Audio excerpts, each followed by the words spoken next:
In the past couple of rounds that I've played, I've been struggling to keep my driver from push cutting to the right. Meow. In today's video, I'm going to show you how I diagnose my driver issues, and don't be alarmed if my outfit changes. It's probably going to take me more than one day to figure this out. Let's do it right meow.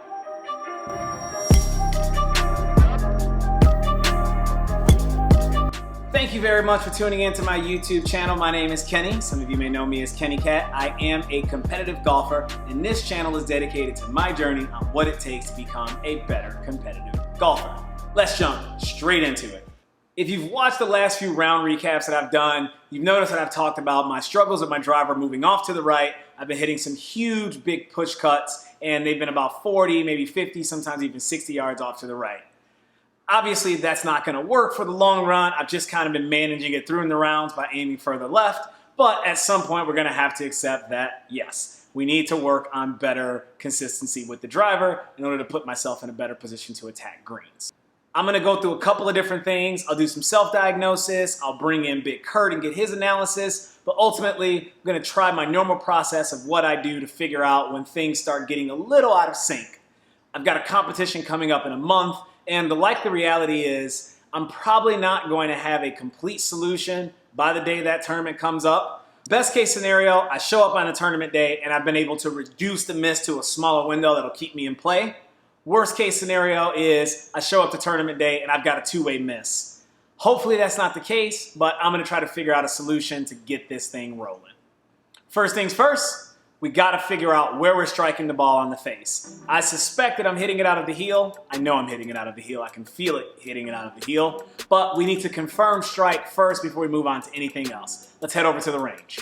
What I normally do is I get my foot powder spray out and I try to hit about 5 balls at a time. The goal here is to do sets because I find that when you just hit balls over and over and over without a break in between, you can kind of get a bit of inconsistent results.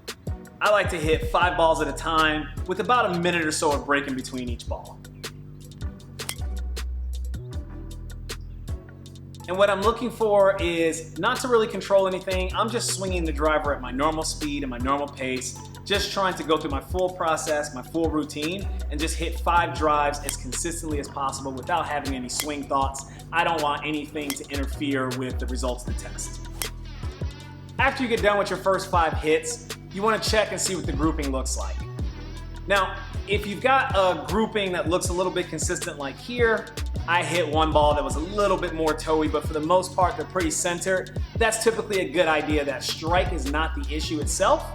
If you do have a grouping that looks a little bit more all over the face, or you've got some shots that are just not even close to touching each other, meaning you got a ball on one side of the face or a ball on the other, you should probably stop there because the issue is just strike. Like, hand-eye coordination is a skill, and if you can't find the center of the face consistently, I'd recommend you go to your pro or, slow your swing speed down and just focus on hitting the center of the face consistently. I switched the camera over to the front side because I wanted to give Kurt some front angle videos. Just went through the same process. Going through my normal driver setup, hitting 5 shots with the face powder, not really focusing on what the strike is or focusing on anything other than just hitting a good drive like I would on a fairway. But as you can see, with the exception of that really high on the face hit, that strike is starting to move more towards the heel, which is exactly what I see when I'm out on the course. So that's a good thing because now we've been able to replicate the same circumstances that I see out on the course. After you've done your analysis and you've noticed that your strike and grouping is pretty much in the same place on the face of the club, doesn't matter if it's out the heel or it's out the toe or it's out the top, like as long as they're at the same grouping, that's a good thing. Like let's just stop there. You should be very excited at the idea that the strike is in the same spot because that means that you're consistently doing the same thing.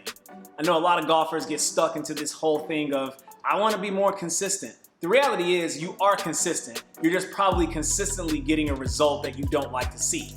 But that's okay because that means that the way that you're going to minimize that strike or you're going to minimize that, miss that you're having is probably going to be one simple solution as opposed to a multiple combination of things.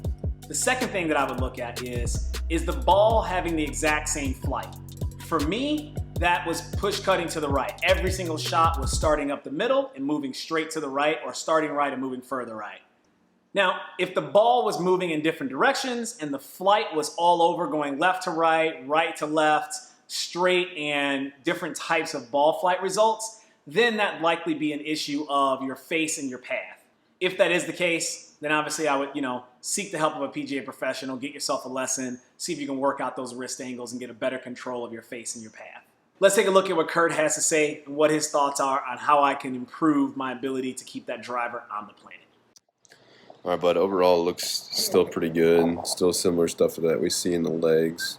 The main thing that I'm seeing here from the perspective of why you're hitting off the heel, let me go ahead and draw a line just outside the hands here. So as we get into the backswing, you're going to see your hands work away from that line. And when that golf club comes back, it kicks a little bit flat right through here. So when it kicks flat, you're going to have a tendency to get up here and then start to reroute it a little bit into that top. So it's something that you normally do when things go a little bit erratic from the golf swing's perspective. So what I'd like to see you do more of is when the hands come back, they stay a little bit closer to your body here or to your right pocket, and that way that golf club can stay out in front of you. But this is really going to help initiate the turn a little bit more for you into that initial takeaway. And when the turn is initiated more by the body here, instead of the arms working its way out and away where you let the golf club get too laid off right through here, it won't want to reroute onto the top. You do a good job still, and that's why you're still hitting some great shots, getting back on plane as you come back down. And then we'll see some in the face-on view. So when we go into that face-on view, things are looking really, really nice through your side bend, your body here as we go into the top of the swing. Still lose that trail leg just a little bit where the knees kind of kick more in this direction here. And then from there we just get slightly over-rotated, and then still similar movement with the legs that you've been working for and what we're trying to get to. So some of that stuff still coming in, but mainly it's just when we initially take that back swing away, the club gets a little bit out and away from you, and then it gets wrapped around you, and then it has to work around too much. That's where that strike is coming more off the heel of the golf club right now. Other than that, it looks pretty good, man. So keep doing what we're doing. Keep working on the stuff we're talking about in the legs, but just in the overall first takeaway portion of the golf swing, allow the hands to work a little bit more closely to your body instead of out and away of your body. That way the weight of the golf club or the mass of the golf club won't get so tilted behind you as you get to about right here into the backswing. It'll be a little bit more vertical here, so that way you can shallow it out easier on the downswing. But overall, good job, buddy. Keep it up. All right, so we just checked out Kurt's analysis of the video. This is many days later. One of the best things about having a teacher, or the same teacher for well over almost 2 years, is that he knows my tendencies. I know his communication style. He doesn't really need to explain much. I know exactly what he wants me to work on. I'm going to show you what my practice routine looks like. What I need to focus on is making sure my arms come back a little bit more in line with the body, and that my club comes up a little bit more vertically. That's going to keep it on plane. And that's going to allow me to, as I unwind, get that club coming down a little bit closer to the body, get that face squared up. That's going to get that club releasing a little bit more down the line, as opposed to coming so far from the inside and releasing out. So there's a couple different drills that I would do in order to get this feel and really work on this. And this is where taking ownership of your game really comes in, because there's thousands of videos online. You got to kind of find what really works best for you.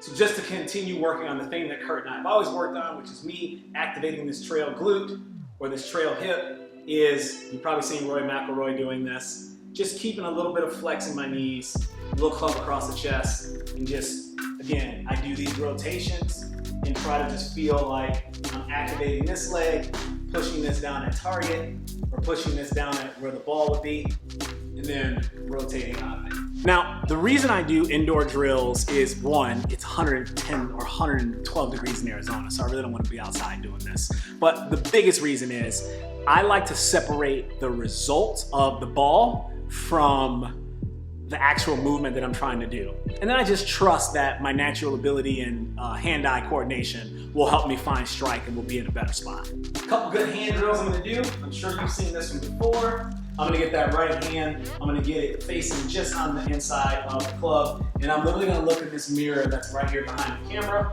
and I'm just gonna work on feeling like I push that club straight back in my takeaway. And what that should do is prevent me from wanting to get that club this direction. Grab my trusty Gravity Fit T Pro. And the exact same thing, or very similar drill, but I want to get some feedback awareness. If anybody's wondering why I'm not using a 4-iron, it's because this is much shorter and there's not really a lot of space here to be doing full swings with a 4-iron. I don't really want to break anything. And I'll even do a couple more of those just to kind of get the feeling, just to kind of give my body an awareness of where it should be, kind of get the thoracic feedback. And I'll work on a couple reps of these.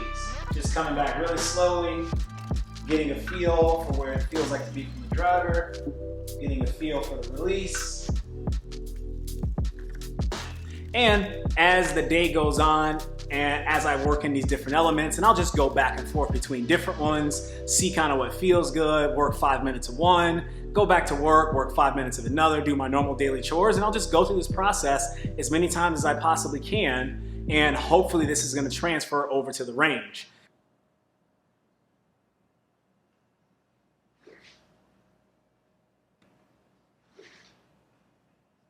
Whew.